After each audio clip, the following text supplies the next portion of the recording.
കർത്താവിൻ്റെ കൃപ യേശുക്രിസ്തുവിലുള്ള വിശ്വാസത്തോടും സ്നേഹത്തോടുമൊപ്പം എന്നിലേക്ക് കവിഞ്ഞൊഴുകി. യേശുക്രിസ്തു ലോകത്തിലേക്ക് വന്നത് പാപികളെ രക്ഷിക്കാനാണെന്ന പ്രസ്താവം വിശ്വസനീയവും തികച്ചും സ്വീകാര്യവുമാണ്.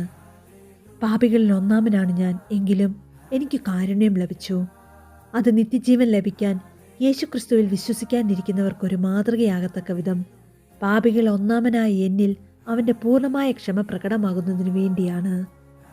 യുഗങ്ങളുടെ രാജാവും അനശ്വരനും അദൃശ്യനുമായ ഏകദൈവത്തിന് എന്നെന്നും ബഹുമാനവും മഹത്വവും ഉണ്ടായിരിക്കട്ടെ.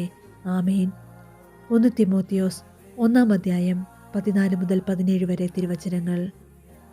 നരകസർപ്പത്തിന് തല തകർത്ത അമലോത്ഭവയായ ദൈവകരുണയുടെ മാതാവേ, ദൈവകരുണ ഞങ്ങളിൽ വർഷിക്കപ്പെടുന്നതിനു വേണ്ടി അമ്മ പ്രാർത്ഥിക്കണമേ.